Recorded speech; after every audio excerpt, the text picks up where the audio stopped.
नमस्कार दोस्तों, आप सभी को आपके अपनी यूट्यूब चैनल झार शिक्षा में स्वागत है। तो चलिए आज हम लोग झारखंड उत्पाद सिपाही के लिए प्रैक्टिस सेट नंबर 5 करते हैं, जो कि आपका रहेगा सामान्य ज्ञान और सामान्य अध्ययन का। इसमें हम लोग इतिहास, भूगोल, राज्य व्यवस्था, अर्थव्यवस्था, पर्यावरण और स्टैटिक जीके, इसके साथ में करंट अफेयर के क्वेश्चन को भी देखेंगे, जो आपके आगामी एग्जाम झारखंड उत्पाद सिपाही के लिए काफ़ी महत्वपूर्ण होगा। इस चैनल के प्लेलिस्ट में आपको झारखंड उत्पाद सिपाही का एक अलग से प्लेलिस्ट मिल जाएगा। उसमें जितने भी वीडियो हैं, जैसे साइंस हो गया, जीके जीएस हो गया, झारखंड जीके जीएस हो गया, वो सभी उस प्लेलिस्ट में वीडियो को अरेंज कर दिया गया है। तो आप लोग वहाँ से जाके इसके और भी वीडियो को देख सकते हैं। तो चलिए हम लोग आज के पहले क्वेश्चन से स्टार्ट करते हैं। हमारा पहला क्वेश्चन है, हड़प्पा सभ्यता का प्रसिद्ध स्नानागार यानी ग्रेट बाथ कहाँ पाया गया है। यानी हड़प्पा सभ्यता का जो ग्रेट बाथ है वह कहाँ पाया गया है। यह मोहनजोदड़ो में पाया गया है। कहाँ? तो मोहनजोदड़ो में। स्नानागार और विशाल अन्न भंडार यानी ग्रेनरी दोनों ही मोहनजोदड़ो इस सिंधु नदी के तट पर पाए गए हैं, जो इस सभ्यता के सबसे महत्वपूर्ण सार्वजनिक भवन थे। अगला प्रश्न है, भारतीय संविधान में राष्ट्रपति पर महाभियोग इम्पीचमेंट ऑफ प्रेसिडेंट की प्रक्रिया किस अनुच्छेद में दी गई है। यानी राष्ट्रपति पर इम्पीचमेंट की प्रक्रिया जो है वह किस अनुच्छेद में दी गई है। तो वह अनुच्छेद 61 में दी गई है। अनुच्छेद 61 राष्ट्रपति पर महाभियोग किस कारण से, तो संविधान के उल्लंघन के आधार पर चलाने की प्रक्रिया से संबंधित है। अगला प्रश्न है, लेटराइट मिट्टी या लेटराइट सॉइल का निर्माण मुख्य रूप से किस प्रक्रिया के कारण होता है। लेटराइट सॉइल का जो निर्माण है वो किस प्रक्रिया से होता है, तो निक्षालन से होता है। दैट मीन्स लीचिंग प्रोसेस के द्वारा लेटराइट मिट्टी का निर्माण होता है। लेटराइट मिट्टी का निर्माण उच्च तापमान और अत्यधिक वर्षा वाले क्षेत्रों में निक्षालन यानी मिट्टी के पोषक तत्वों का पानी में घुलकर बह जाने की प्रक्रिया के कारण होता है।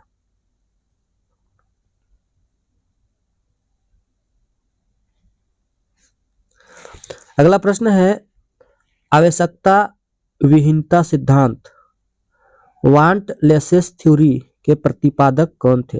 आवश्यकता विहीनता सिद्धांत यानी वांटलेस थ्योरी के प्रतिपादक कौन थे, तो जेके मेहता जी आवश्यकता विहीनता सिद्धांत के प्रतिपादक थे। यह सिद्धांत प्रोफेसर जेके मेहता द्वारा प्रतिपादित किया गया था, जो अर्थशास्त्र में भारतीय दार्शनिक विचारों को शामिल करता है। अगला प्रश्न है, माउंट फ्यूजी ज्वालामुखी किस देश में स्थित है। तो माउंट फ्यूजी ज्वालामुखी जो है यह जापान में है। कहाँ? तो जापान में है। माउंट फ्यूजी जापान का सबसे ऊंचा पर्वत और एक सक्रिय लेकिन कम जोखिम वाला स्ट्रेटो वोल्केनो है। क्या है? तो स्ट्रेटो वोल्केनो है। अगला प्रश्न है, भोपाल गैस त्रासदी किस जहरीली गैस का रिसाव हुआ था। भोपाल गैस त्रासदी में किस जहरीली गैस का रिसाव हुआ था, तो मिथाइल आइसोसाइनेट का। किसका? तो मिथाइल आइसोसाइनेट का रिसाव हुआ था। 1984 ईस्वी में भोपाल में यूनियन कार्बाइड कारखाने से मिथाइल आइसोसाइनेट का रिसाव हुआ था, जिससे हजारों लोगों की मृत्यु हुई थी। भारतीय सेना में पहली महिला फाइटर पायलट कौन है। तो भारतीय महिला में पहली महिला फाइटर पायलट जो है वह अवनी चतुर्वेदी है। कौन है? तो अवनी चतुर्वेदी है। अवनी चतुर्वेदी भारतीय वायुसेना में शामिल होने वाली पहली 3 महिला फाइटर पायलटों में से एक थी। वह अकेले लड़ाकू विमान उड़ाने वाली पहली भारतीय महिला है। अगला प्रश्न है, अभिज्ञान शाकुंतलम नामक प्रसिद्ध नाटक के लेखक कौन है? तो अभिज्ञान शाकुंतलम प्रसिद्ध नाटक के लेखक जो हैं वह कालिदास है। कौन है? तो कालिदास है। अभिज्ञान शाकुंतलम संस्कृत भाषा का एक प्रसिद्ध नाटक है जिसकी रचना गुप्त काल के महान कवि कालिदास ने की थी। अगला प्रश्न है, किस संवैधानिक संशोधन द्वारा मतदान की आयु को 21 वर्ष से घटाकर 18 वर्ष कर दिया गया था? तो 61वें संविधान संशोधन के द्वारा मतदान की आयु को 21 वर्ष से घटाकर 18 वर्ष कर दिया गया था। 61वां संविधान संशोधन अधिनियम 1988 द्वारा लोकसभा और राज्य विधानसभा चुनावों में मतदान की आयु 21 से घटाकर 18 कर दी गई थी। अगला प्रश्न है, वायु दाब एयर प्रेशर को मापने के लिए किस उपकरण का उपयोग किया जाता है? तो एयर प्रेशर को मापने के लिए बैरोमीटर का उपयोग किया जाता है। बैरोमीटर का उपयोग वायुमंडलीय दबाव को मापने के लिए किया जाता है और एनीमोमीटर हवा की गति को मापता है। एनीमोमीटर जो है ये हवा की गति को मापता है। थर्मामीटर से टेम्परेचर का मेजरमेंट किया जाता है और हाइड्रोमीटर से आप लोग बताइएगा, और एनीमोमीटर से तो आपको पता है ये हवा की गति को मापा जाता है। अगला प्रश्न है, राष्ट्रीय विकास परिषद नेशनल डेवलपमेंट काउंसिल एनडीसी की स्थापना किस वर्ष हुई थी? तो एनडीसी की स्थापना जो हुई थी वो 1952 यानी कि 1952 में हुई थी। योजना आयोग द्वारा तैयार की गई कई पंचवर्षीय योजनाओं को अंतिम अनुमोदन देने के लिए 1952 में राष्ट्रीय विकास परिषद की स्थापना की गई थी। अगला प्रश्न है, अंतर्राष्ट्रीय महिला दिवस इंटरनेशनल वुमेन्स डे कब मनाया जाता है? तो इंटरनेशनल वुमेन्स डे जो है वो 8 मार्च को मनाया जाता है। अंतर्राष्ट्रीय महिला दिवस हर साल 8 मार्च को महिलाओं के सामाजिक, आर्थिक, सांस्कृतिक और राजनीतिक उपलब्धियों का जश्न मनाने के लिए मनाया जाता है। अगला प्रश्न है, पारिस्थितिकी तंत्र में अपघटक यानी डिकम्पोजर्स का कार्य क्या है? तो प्राकृतिक परिवेश में या पारिस्थितिकी तंत्र में जो डिकम्पोजर होते हैं वे जैव और अजैव घटकों को पुनर्चक्रित करते हैं। क्या करते हैं? तो जैव और अजैव घटकों को पुनर्चक्रित करते हैं। अपघटक जैसे बैक्टीरिया और कवक मृत कार्बनिक पदार्थों को सरल कार्बनिक पदार्थों में तोड़ते हैं जिससे पोषक तत्वों का पुनर्चक्रण होता है। अगला प्रश्न है, प्रधानमंत्री जनधन योजना किस वर्ष शुरू की गई थी? तो प्रधानमंत्री जनधन योजना 2014 में शुरू की गई थी। प्रधानमंत्री जनधन योजना देश के सभी नागरिकों तक वित्तीय सेवाओं की पहुंच सुनिश्चित करने के लिए अगस्त 2014 में शुरू की गई एक प्रमुख योजना थी।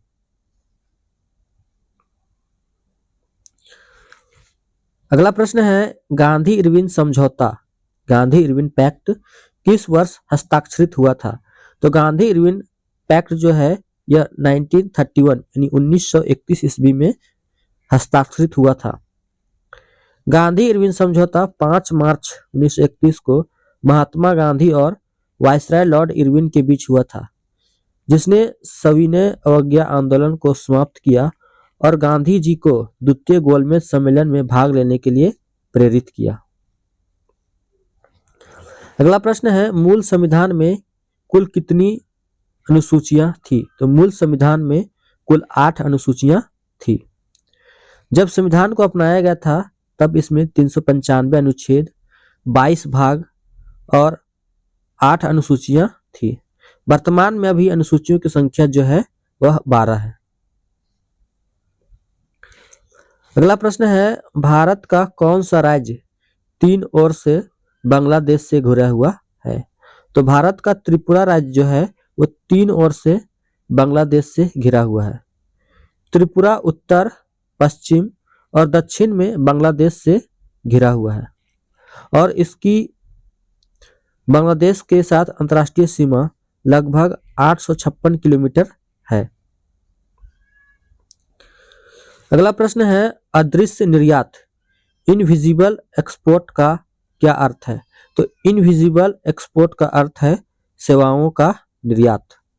अदृश्य निर्यात से तात्पर्य सेवाओं के निर्यात जैसे सॉफ्टवेयर सेवाएं, पर्यटन, शिपिंग, बीमा आदि से है, क्योंकि वे भौतिक वस्तुएं नहीं होती है।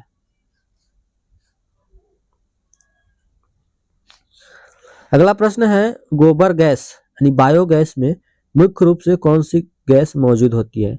तो गोबर गैस में मुख्य रूप से मीथेन जो होती है वो मौजूद होती है। गोबर गैस का मुख्य घटक मीथेन होता है, जिसकी उच्च ताप क्षमता के कारण इसका उपयोग ईंधन के रूप में किया जाता है। अगला प्रश्न है क्योटो प्रोटोकॉल में ग्रीन हाउस गैसों की सूची में कौन सी गैस शामिल नहीं है? तो क्योटो प्रोटोकॉल में कार्बन मोनोऑक्साइड जो है यह शामिल नहीं है। CO2 शामिल है, CH4 भी शामिल है और N2O भी शामिल है। Kyoto protocol 6 green house gas से सूचीबद्ध थी। उसमें कार्बन डाइऑक्साइड है, मीथेन है, नाइट्रस ऑक्साइड है, हाइड्रोफ्लोरोकार्बन, परफ्लोरोकार्बन और सल्फर हेक्साफ्लोराइड है। कार्बन मोनोऑक्साइड को इसमें शामिल नहीं किया गया है। अगला प्रश्न है सत्यमेव जयते किस उपनिषद से लिया गया है? तो सत्यमेव जयते जो है यह मुंडक उपनिषद से लिया गया है। भारत का राष्ट्रीय आदर्श वाक्य सत्यमेव जयते यानी सत्य की ही जीत होती है, मुंडक उपनिषद से लिया गया है। नेक्स्ट है उपराष्ट्रपति को पद से हटाने का प्रस्ताव सबसे पहले किस सदन में पेश किया जाता है? तो उपराष्ट्रपति जो होता है वो राज्यसभा का सभापति होता है, इसलिए इसके हटाने की जो प्रक्रिया जो शुरू होती है वह राज्यसभा में ही शुरू होती है। उपराष्ट्रपति राज्यसभा का क्या होता है? पदेन अध्यक्ष होता है, इसलिए उन्हें हटाने का प्रस्ताव केवल राज्यसभा में ही शुरू किया जा सकता है, अनुच्छेद 67 के तहत यानी 67 के तहत। अगला प्रश्न है पृथ्वी के कोर को किस नाम से भी जाना जाता है? तो पृथ्वी के कोर को नीफे के नाम से भी जाना जाता है। किस नाम से? तो नीफे के नाम से भी जाना जाता है। पृथ्वी का आंतरिक कोर मुख्य रूप से निकेल और लोहा आयरन से बना होता है, इसलिए इसे नीफे भी कहा जाता है। अगला प्रश्न है आर्थिक नियोजन इकोनॉमिक प्लानिंग भारतीय संविधान की किस अनुसूची या किस सूची का विषय है? तो इकोनॉमिक प्लानिंग जो है यह समवर्ती सूची का विषय है।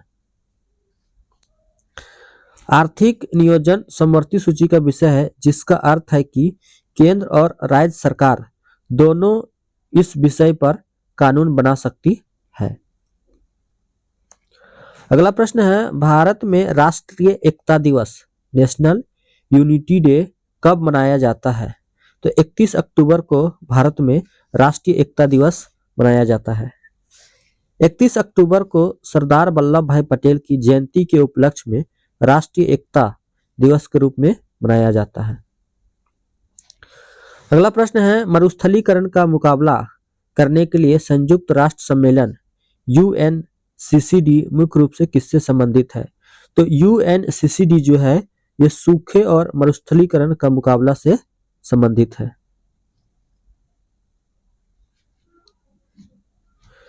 UNCCD United Nations Convention to Combat Desertification विशेष रूप से गंभीर सूखे और मरुस्थलीकरण का अनुभव करने वाले देशों में मरुस्थलीकरण का मुकाबला करने पर केंद्रित है। अगला प्रश्न है ऑपरेशन दोस्त भारत सरकार द्वारा किस देश में आए भूकंप के बाद मानवीय सहायता के लिए चलाया गया था? यह तुर्की और सीरिया में आए भूकंप के बाद मानवीय सहायता के लिए चलाया गया था। ऑपरेशन दोस्त फरवरी 2023 में तुर्की और सीरिया में आए विनाशकारी भूकंप के बाद भारत द्वारा चलाया गया एक खोज बचाव और सहायता अभियान था। यह सहायता मिशन था। अगला प्रश्न है, तारीख ऑफ फिरोज शाही के लेखक कौन थे? तो तारीख ऑफ फिरोज शाही के लेखक जो थे वो जियाउद्दीन बर्नी थे।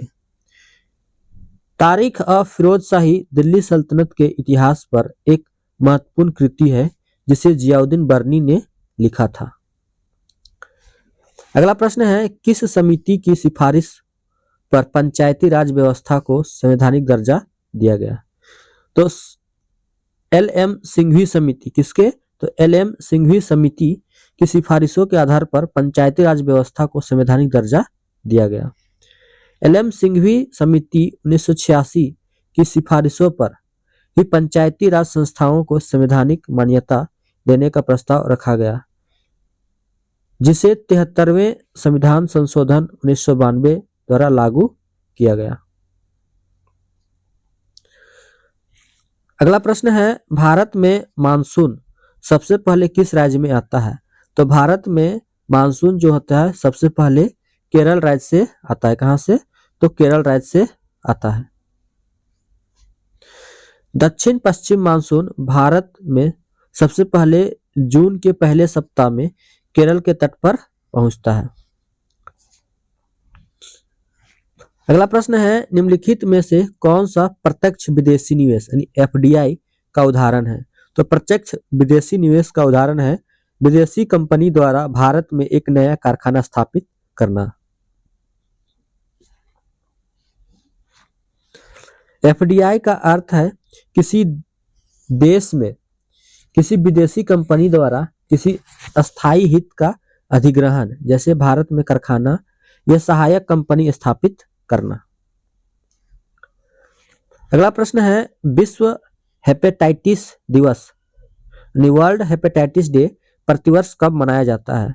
यह वर्ल्ड हेपेटाइटिस डे जो है वो 28 जुलाई को मनाया जाता है।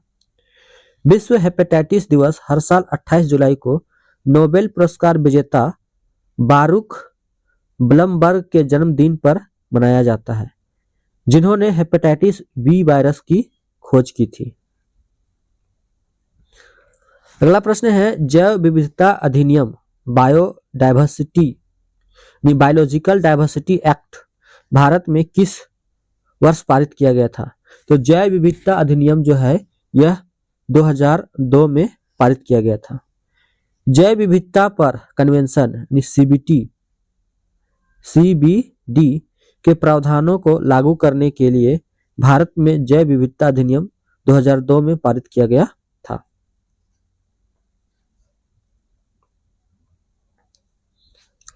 अगला प्रश्न है, भारत ने हाल ही में 2025 में किस देश के साथ अपनी पहली इलेक्ट्रिक फ्रेट कॉरिडोर परियोजना शुरू करने की घोषणा की है?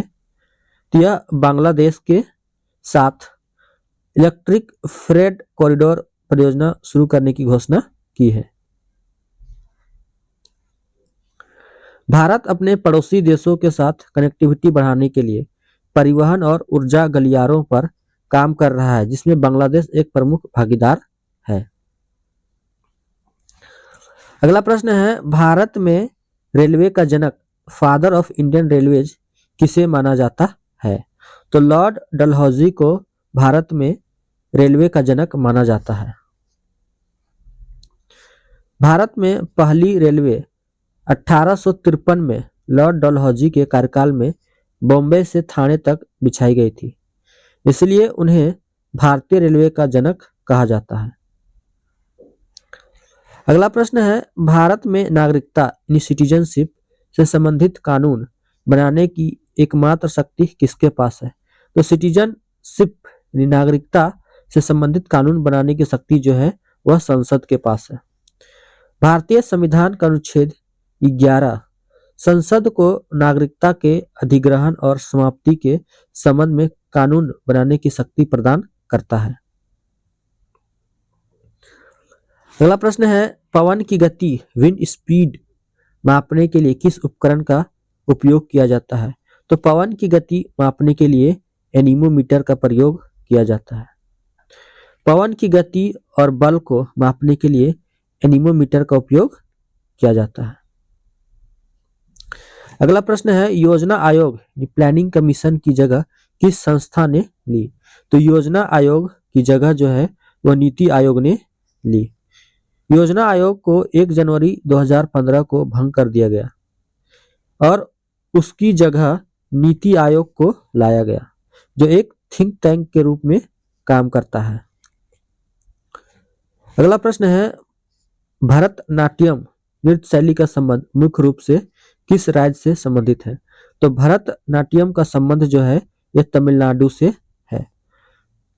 भरतनाट्यम भारत की सबसे पुरानी और शास्त्रीय नृत्य शैलियों में से एक है, जिसका उद्गम जो है तमिलनाडु राज्य से हुआ है।